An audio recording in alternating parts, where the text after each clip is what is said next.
오늘도 이 새벽의 은혜를 사모하며 주 앞에 나오신 여러분 모두를 주의 이름으로 축복합니다.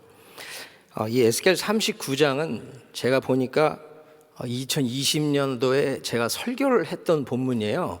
새벽에. 그래서 원고를 봤더니 너무 좋아서 다시 들어볼까 유튜브를 찾았더니 없더라고요. 그럼 다시 그냥 재방송을 하면 되겠다 이런 생각을 했다가 회개하면서, 여러분 은혜는 만납니다. 그렇죠? 그날 내게 주시는 은혜로 사는 거지 어제의 은혜로 사는 게 아니에요. 그래서 여러분 말씀을 늘 대하시면서 오늘 나에게 주시는 말씀, 또 내게 주신 은혜가 무엇인지를 늘 기억하며 또 그 은혜를 붙들고 살 수 있기를 축복합니다. 이 에스겔서 38장 39장은 곡을 향한 예언이죠. 그래서 이 곡이 이스라엘을 공격하고 하나님이 이 곡을 다 멸하시죠. 그런데 이것은 단순히 그냥 하나의 이야기가 아니라 이 37장부터 이어지는 내용입니다. 37장에 마른 뼈로 군대를 만드시고 그 새 이스라엘이 이제 38장 39장에 곡과의 전쟁을 벌이고 하나님이 이 곡과의 전쟁에서 모든 것들을 다 멸하신 후에 이제 40장부터 완전한 성전의 회복과 이스라엘의 회복을 말씀하고 계시는 거예요. 그래서 궁극적으로 곡과의 전쟁에서 승리케 하시는 하나님은 이제 40장부터 말씀하시는 성전의 비전, 새 이스라엘의 비전을 품으라는 그 말씀으로 이어지고 있는 겁니다. 그러면 여러분, 우리가 오늘 이 곡에 대한 이야기를 또 승리를 보면서 우리가 가져야 될 것은 우리의 마지막에도 이 하나님의 승리가 있다라고 하는, 최후 승리는 우리 것이라고 하는 그 소망으로 충만해지실 수 있기를 바랍니다. 그래서 지금 39장 1절부터 지금 나오는 내용은 곡의 운명이 바뀌고 있죠. 곡은 엄청나게 준비를 해서 전쟁을 준비해서 이스라엘을 공격하는데, 오늘 1절을 보면 하나님 뭐라고 말씀하시죠? 로스와 메섹과 두발왕 고가 내가 너를 대적하여. 하나님이 이 곡의 대적이 되셨어요. 여러분, 우리 인생에 내 편이 누군가 잘 기억하십시오. 하나님이 내 편이신가? 아니면 하나님이 나의 대적이신가? 하나님이 나의 대적이 되는 순간 우리는 엄청난 준비와 엄청난 계획과 엄청난 수고가 의미 없다는 것. 그래서 절대로 우리는 내가 하나님 편인가를 고민하시면서 하나님이 내 편 되어주심을, 그것을 붙들면서 늘 승리할 수 있길 바랍니다. 2절 보면 너를 돌이켜서 이끌고 라고 나오거든요. 하나님이 더 직접적인 개입을 하시죠. 그래서 이 곡의 군대들을 하나님이 이끌고 북쪽 끝에서부터 나와서 이스라엘 산 위에 이르는데요.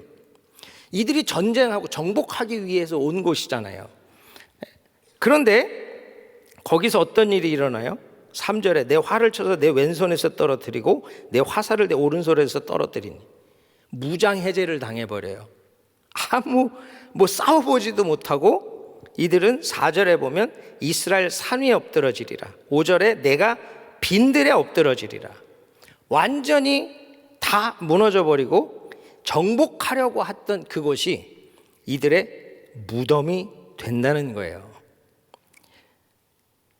여러분, 우리의 삶의 현장이 하나님의 승리의 자리가 되실 수 있기를 축원합니다. 정말로 우리가 하나님 편에서, 하나님이 내 편에서 그 하나님과 동행할 때만 우리의 삶의 현장은 승리의 장소가 되는 거예요. 이 이스라엘을 대적하려고 했던 이 곡이 어떻게 돼요? 다 무너져 버리잖아요. 그 이유가 뭐예요? 곡을 이렇게 무너뜨리는 목적에 대해서 7절에 이야기하십니다. 내 거룩한 이름을 더럽히지 아니하게 하리니. 하나님의 이름을 더럽히지 않기 위해서, 또한 내가 여호와 곧 이스라엘의 거룩한 자인 줄을 민족들이 알리라. 자기의 이름이 여호와임을 열방에 드러내기 위해서 이 곡을 다 무너뜨린다고 말씀하시는 거죠. 시편 23편 3편에서 자기 이름을 위하여 의의 길로 인도하신 하나님, 여러분, 우리가 어떤 인도함을 받는가를 보셔야 돼요. 주의 이름을 높이기 위한 의의 길로 인도함을 받는가, 그 이름을 더럽히는 자리에서 내 혼자 스스로 하나님을 높인다는 착각 속에 사는가. 하나님은 절대 자기 이름을 위해 일하시는 분 믿으십니까? 그 주님과 동행하시며 승리로 영광 돌리길 바랍니다. 8절에 그날이 와서 이루어지리니, 이 곡에 대한 승리, 마지막 승리는 하나님께서 친히 이루신다는 거예요. 승리의, 구원의 확신성, 필연성. 그런데 이들이 얼마나 많이 준비를 했냐면, 그 큰 방패와 작은 방패와 활과 화살과 몽둥이와 창이 7해 동안, 7년 동안 불태웠대. 땔감으로 썼다는 겁니다. 아니, 이거 다시 가져다가 재활용하면 좋잖아요. 다시 무기로 쓰면 되잖아요. 아니요, 전쟁이 다시는 없다는 거예요. 이거 다시 재활용할 필요 없다는 거예요. 이 모든 것들이 그냥 재활용. 그들이 그 죽은 시체가 얼마나 많으면 12절에 보면요, 7달 동안에 시체를 매장하는데 7달이 걸린다는 거예요. 7달. 얼마나 많은 군대와 얼마나 많은 무기를 준비했는지 아시겠죠? 그런데 그 모든 것들이 하나님이 계획하시니까 의미 없더라는 거예요. 여러분, 원수 마귀가 교회를 향해 이렇게 준비하고 이렇게 공격할 텐데 누가 이겨요? 하나님 이기십니다. 그 하나님 앞에 마귀의 준비는 다 의미가 없는 거예요. 사랑하는 여러분, 우리는 그 하나님을 믿으면서 오직 하나님의 영광을 위해 드려지는 저와 여러분 되길 바랍니다. 17절부터 보면 이 모든 것들을 지금 잔치로 비유를 하고 있거든요. 근데 인간과 동물이 바뀌어요. 제사는 사람이 짐승을 잡아 바치는 거잖아요. 근데 지금 여기 17절부터 말씀하시는 건 각종 새와 들짐승들을 오래요. 그리고 이 죽은 고개 시체를 먹으래요. 이게 제물이라는 거예요. 그러니까 고개 군대에 그들의 시체를 주님은 지금 제물로 받으시는 것으로 표현을 해요. 무섭지 않습니까? 하나님의 마지막 심판이 오실 때 이런 일이 일어난다는 거예요.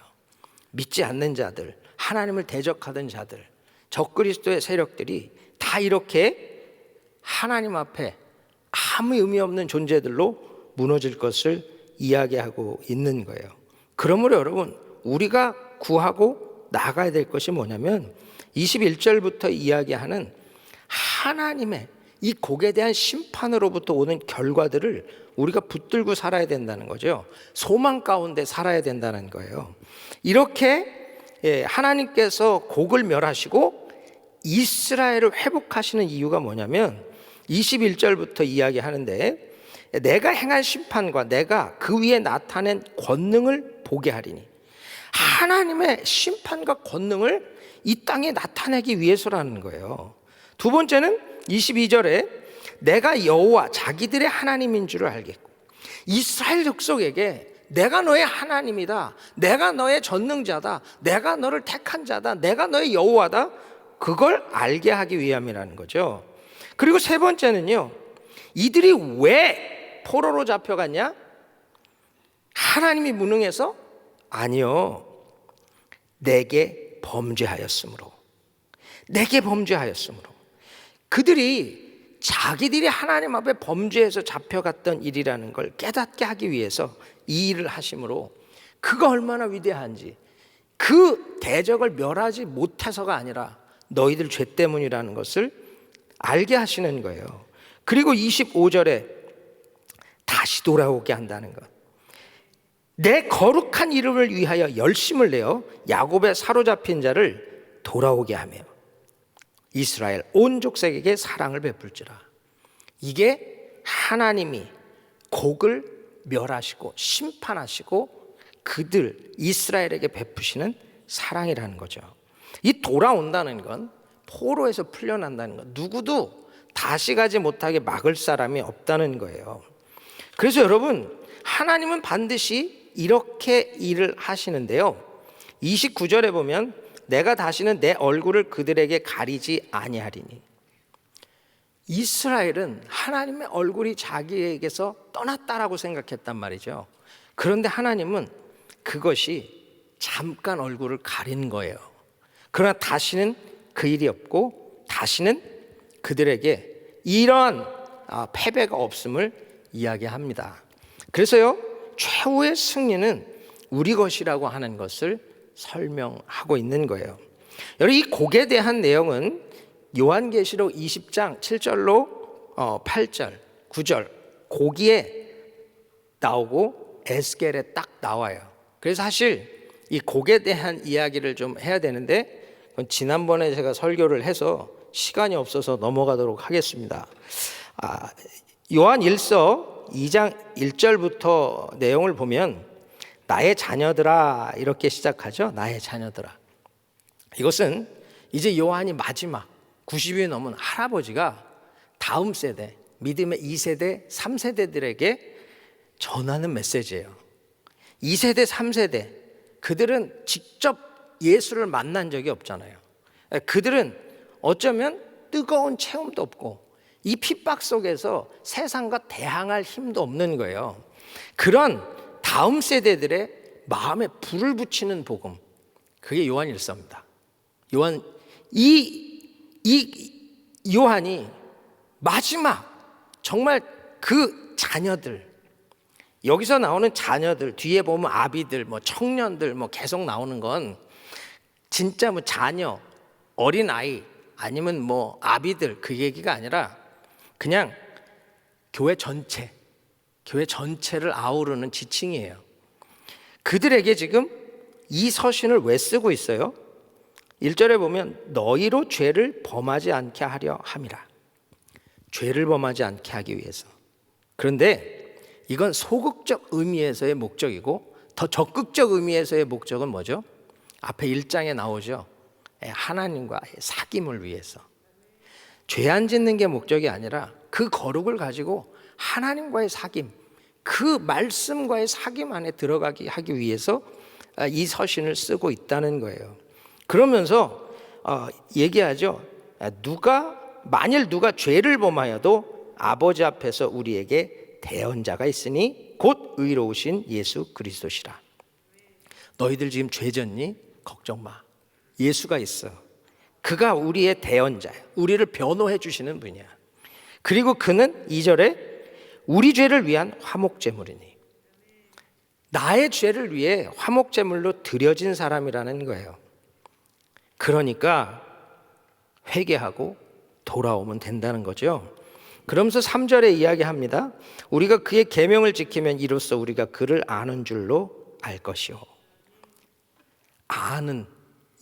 안다. 사실 요한 1서에 몇 가지 중심 주제가 있는데 그 중에 하나가 바로 하나님을 아는 거예요. 요한은 계속 하나님을 알아야 된다. 하나님을 알아야 된다. 그것이 강하게 하는 것이고 그것이 악한 자를 이기게 하는 힘이다. 계속 이야기하고 있거든요. 그런데 계명을 지킨다는 말이 뭐예요? 아는 거와 사는 게 다르다는 거죠. 사랑하라 알아요. 그러나 삶으로 살아내는 건 또 다른 얘기잖아요. 그래서 지금 요한은 너희가 아는 데서 사는 대로 나가라고 계속 권면하고 있는 겁니다. 그래서 여기 지금 5절에 보면 누구든지 그의 말씀을 지키는 자는 하나님의 사랑이 참으로 그 속에서 온전하게 되었나니. 말씀을 지켜야 머리로 알았던 말씀이 온전해진다는 거죠. 6절에 그의 안에 산다고 하는 자는 그가 행하시는 대로 자기도 행할지니라. 우리가 예수 안에 있다, 성령 안에 있다, 말씀 안에 있다. 그렇다면 예수가 행하시는 대로, 예수가 우리 앞에 보여주신 대로 우리도 행해야 된다는 거예요. 우리도 행할 때 그때서 사랑이 온전해진다는 거죠. 그러면서 7절에 새 계명을 말하는 게 아니라 그래요. 이 사랑은 옛날부터 주신 말씀이고 너희가 들어서 아는 말씀이라는 거예요. 이제 그 사랑을 너희들이 실천하고 살 때 빛이 된다는 거죠. 그런데 9절에 보면 빛 가운데 있다 하면서 그 형제를 미워하는 자, 빛 가운데, 사랑 가운데 있다 하면서 형제를 미워하는 자는 어둠에 있는 자고요. 10절에 보면 빛 가운데 거하여 자기 속에 거리낌이 없다 이야기해요. 이 거리낌이라는 이 단어가 헬라어로 스칸달론이라는 단어인데요, 이건 덫이라는 뜻이거든요. 덫, 발에 걸려 넘어지게 하다, 그런 뜻이에요. 여러분, 우리가 누군가를 미워하잖아요. 내 마음에 자꾸 덫을 놓으려 그래요. 어떻게 저 사람을 무너뜨릴까? 어떻게 저 사람 골탕 먹일까? 어떻게 저 사람 끌어내릴까? 어둠, 미움이 사로잡으면 항상 음모의 사람이 돼요. 여러분, 가인을 보세요. 하나님 뭐라 그래요? 가인아, 너 지금 너 동생 미워하는 마음 있어. 죄가 문 앞에 엎드려 있어. 걸려 넘어지지 마. 근데 어떻게 돼요? 걸려 넘어지잖아요. 죽이잖아요. 그 걸려 넘어지는 것, 죄가 문 앞에 있다라고 하나님 말씀하셨지만 내 안에 있는 거예요. 내 안에 덫이 있는 거예요. 거기 걸려 넘어지면 우리는 그 사람을 죽이는 일을 한다고요. 여러분, 칼로 찔러야지만 죽이는 겁니까? 말로 모함하고 거짓 증언하고 정말 없는 거 있는 것처럼 말하는 것이 사람을 죽이는 거죠. 요즘 인터넷에서 하는 일들이 그거 아니에요? 그러므로 여러분, 이 더러움 왜 있죠? 11절에 보면 이는 그 어둠이 그의 눈을 멀게 하였습니다. 눈을 멀게 한다는 거예요. 미워지죠? 싫어지죠? 그럼 마음의 눈이 멀어요. 이게 죄인지 뭔지도 몰라. 그냥 내 욕심, 내 하고 싶은 거, 내 것만 안 잃어버리면 되는 거예요. 그래서 무너지는 겁니다. 여러분 안에 혹시 덫이 있다면 오늘 다 놓고 가세요. 덫은 쥐나 잡는 거예요. 예? 정말 내 안에 이 쥐 잡으셔야 돼. 내 안에 미움처럼 파고 들어오는 시기, 질투 다 잡아낼 때 거룩해지는 줄 믿습니다. 그러면서 지금 13절부터 계속 너희가 태초부터 계신 이를 알았으며, 14절에도 너희가 아버지를 알았으며 너희가 태초부터 계신 이를 알았으며, 그러면서 14절에 뭐라 그래요? 청년들아, 내가 너희에게 쓴 것은 너희가 강하고 하나님의 말씀이 너희 안에 거하시며 너희가 흉악한 자를 이겼습니다. 여러분의 사랑이, 하나님에 대한 사랑이, 하나님을 아는 지식이 우리를 이기게 하는 줄 믿습니다. 그래서 15절부터 계속 얘기하죠. 세상에 있는 것 사랑하지 말라고.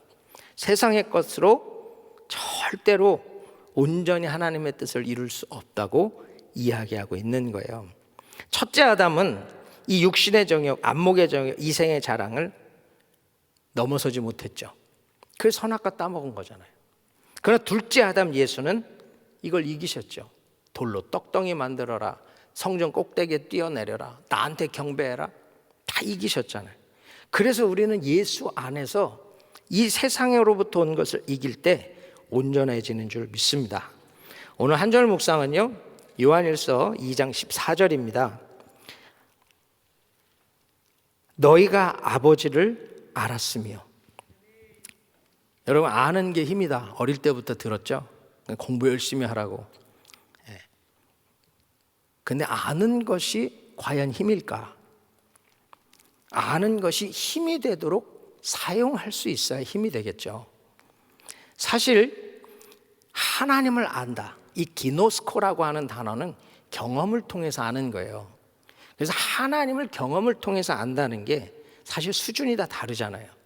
처음에 예수 믿고 구원받고 십자가의 은혜로 막 뒤집어져서 하나님을 안다고 이야기할 때와, 내가 정말 바울처럼 사명받고 내가 사명을 위해서 죽어도 좋다, 내가 사명을 위해선 더 이상 다른 게 필요가 없다, 성에서 너가 가면 환난과 핍박이 기다려, 괜찮다, 난 복음을 위해서 내 목숨도 아끼지 않는다, 이건 수준이 다르잖아요. 그렇죠?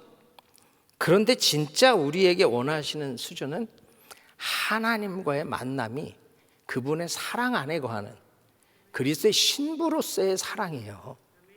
구원을 넘어 사명을 넘어 사랑과의 만남이 있어야 되거든요. 지금 그 사랑이 있어야 우리는 죽을 수 있는 거예요, 복음을 위해서. 근데 그 사랑이라고 하는 것 참 어렵습니다. 하나님은 사랑이시라. 이거 참 어려워요. 제가 사모를 보내면서 하나님 저한테 너는 나를 누구라 하느냐 물으세요. 주는 그리스도시요 살아계신 하나님의 아들이니다. 근데 그 고백은 하겠어요. 이건 주의 주권이고 그 하나님의 계획 가운데 내가 뭐 어떻게 할 수 없는 일이니까. 그런데 이 11살짜리 우리 막내한테 이 엄마 없이 살아가라는 게 그 하나님이 사랑의 하나님이라고 하는 걸 인정해야 되는 것이 정말 힘들었습니다. 뭐 물론 저희보다 더 어렵게 더 어릴 때 부모를 잃으신 분들도 많이 있으시겠죠. 제가 그분들 앞에 뭐라 참 드릴 말씀이 없지만 이 상황에서 정말 하나님은 사랑이시다라고 하는 말을 하는 것이 전 지금도 힘들어요. 그런데요, 어떤 분이 저한테 어떤 목사님이 문자를 보내주셨어요. 그 소식을 듣고 너무 많이 울었는데 어떤 이에게는 가장 사랑하는 사람을 데려가셔서 하나님을 알게 하시고 어떤 이에게는 가장 힘든 사람을 끝까지 감당하게 하시면서 하나님을 알아가게 하신다고. 그 짧은 문자가요 저한테 굉장히 많은 걸 생각하게 했어요. 내가 지금 해야 되는 게 뭘까? 내가 지금 해야 되는 게 뭘까? 하나님을 알아가는 거더라고요. 이 상황 속에서 내가 하나님을 모르겠어. 하나님을 그렇게 안다라고 얘기했던 걸 말을 못 하겠더라고요. 그런데 지금 내가 무엇을 해야 되는지는 알겠더라고요. 어떤 목사님이 담임 목회 시작하면서 8년 동안 열심히 제자를 키웠어요. 자기 딴엔 최선을 다했어. 근데 이 목사님이요 8년째 되는 날 제자 5명이 와서 목사님 이제 그만두시죠. 목사님과 사역하는 게 너무 힘들고 말씀도 못 듣겠고 그냥 사임하시면 좋겠습니다. 이게 얼마나 황당해요. 정말 가고 싶다. 내가 이런 얘기를 들으면서 있어야 되나? 그런데 갈 데가 없더래요. 그래서 버텼답니다.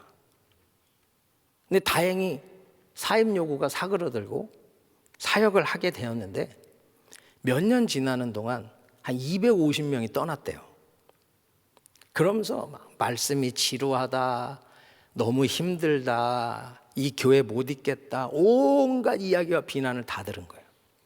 근데 이분이 정말 가고 싶은데 갈 데가 없는 거예요. 그러면서 뭐라고 표현하냐면 갈 곳 없는 은혜가 나를 붙들었대요. 그리고 말씀을 파기 시작하고 은혜를 파기 시작한 거예요. 그리고 그 교회가요 엄청나게 부흥을 했어요. 그게 바로 여기 그레이스 커뮤니티 처치 존 메가더 목사님 이야기입니다. 강해 설교가로, 책 쓰는 저술가로 엄청나게 많은 영향력을 미치는 자리에 갔다는 거죠. 도망가는 건 쉬워요. 피하는 건 쉽다고. 그런데 그 자리에 서서 말씀을 파고 은혜를 파고 그 하나님과 깊어지고 그 하나님의 거룩한 은혜로 변화되는 건 정말 어려운 일이죠. 저도 엄마한테 가고 싶더라고. 한국에 가서 목회하고 싶더라고요. 이 또 이러면 또 내가 또 어디 가고 싶다 간다 또 그럴까 봐. 그게 아니라 갈 데가 없어. 갈 데가 없더라고. 그래서 제가 지금 해야 될 일이 뭔지를 알았어요. 하나님을 알아가는데, 그 말씀을 알아가는데, 그 은혜를 알아가는데 내가 더 집중해야 되는 거구나. 사랑하는 여러분, 여러분 중에도 고난의 모양은 다를지 몰라도 어려움 가운데 있는 분들 계실 거예요. 도망가고 싶고 피하고 싶고. 그런데 너희가 아버지를 알았으며 그 아버지를 알 때 너희가 강하고 하나님의 말씀이 너 안에 거하시며 너희가 흉악한 자를 이겼습니다.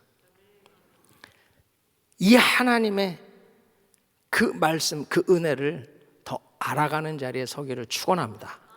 그 은혜가 여러분들을 강하게 하기를 축원합니다. 그 은혜가 여러분으로 승리하게 하실 줄 믿습니다. 오늘도 하나님 더 깊이 알기 원합니다. 그 은혜 안에서 더 깊은 하나님과의 만남 안에서 사랑 안에서 힘을 얻고 강해지시기를 주의 이름으로 축원합니다. 기도하겠습니다. 좋으신 아버지 하나님, 은혜를 감사합니다. 오늘도 주신 말씀 우리 마음에 새기게 하시고 정말 그 말씀으로 우리를 새롭게 하시고 그 말씀을 알아가며 강하여지고 말씀을 알아가며 승리하는 거룩하고 복된 우리 모두 되게 하여 주시옵소서. 어떤 고난과 어려움과 정말로 피하고 싶고 도망가고 싶은 곳에 있다 할지라도 갈 곳 없는 은혜가 나를 붙들고 이 자리에 세우시고 강하게 하는 줄 믿습니다. 더 깊은 하나님의 은혜로 다 회복하시고 기도 가운데 응답하시고 은혜로 동행하여 주옵소서. 예수님의 이름으로 감사하며 기도하옵나이다. 아멘. 네, 우리 말씀 생각하시면서 우리 차례에서 일어나셔서 우리 예수도 알기 원함은 같이 우리 찬양 드리겠습니다.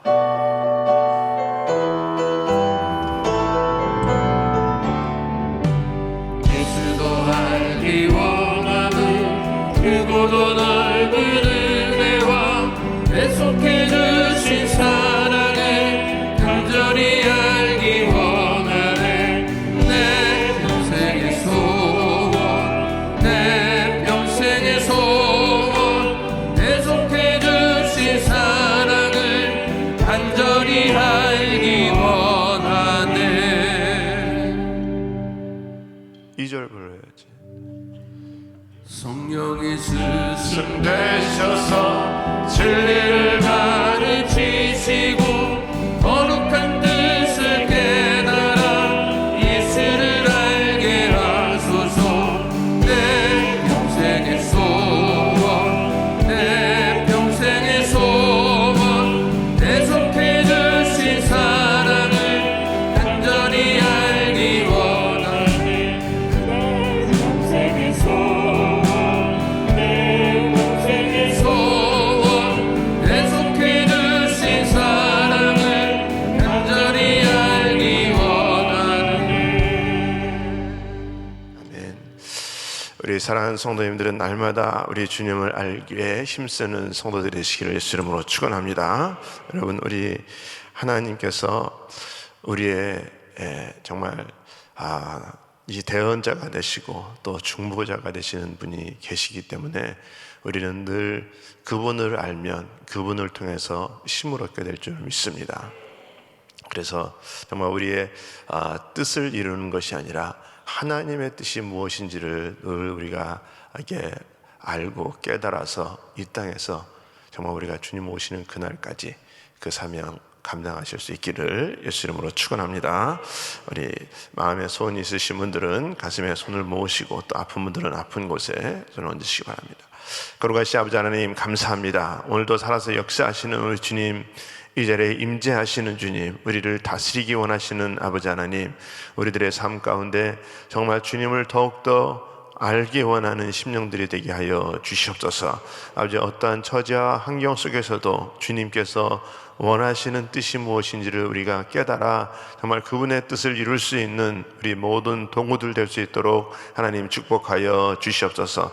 특별히 아버지의 마음에 힘들고 어려운 자들, 응답받기 원하는 자들, 우리 아버지 하나님 이 시간에 주님 예수의 이름으로 하나님께서 함께 하시고 도와주셔서 아버지 하나님 모든 문제들이 해결받고 아버지 하나님 주님 하나님의 영광을 보기를 원합니다. 우리 하나님 모든 막힌 것들이 다 예수의 이름으로 열어지게 하여 주시옵소서. 해결하여 주시옵소서. 하나님 주님께서 역사하시면 주님께서 모든 문제 해결자이신 줄 믿사오니 하나님 해결하시고 하나님의 영광이 드러날 수 있도록 하나님 붙들어 주시옵소서.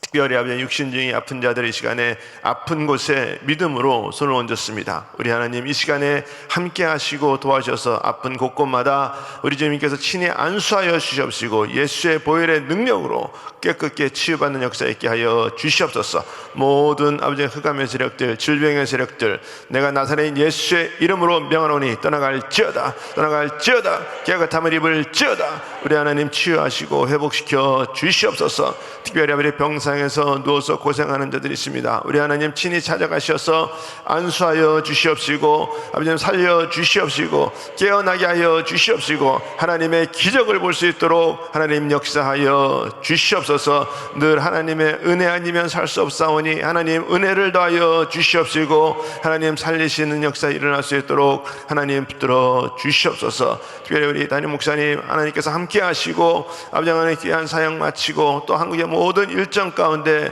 아버지 하나님 강건케 하시고 피곤치 않도록 곤비치 않도록 하나님 도와주시고 또 안전하게 하나님 또 도착하실 수 있도록 또 귀한 사역 감당하실 수 있도록 날마다 우리 하나님께서 새 힘을 덧입혀 주시옵소서. 지금은 우리 주 예수 그리스도의 은혜와 하나님의 크신 사랑과 성령님의 역사와 교통 인도하심이 날마다 하나님을 더욱더 알아서 하나님의 뜻을 이루기를 원하는 우리 모든 성도님들 머리 위에, 가정 위에, 기업 위에 지금부터 영원토록 함께 할지어다. 아멘.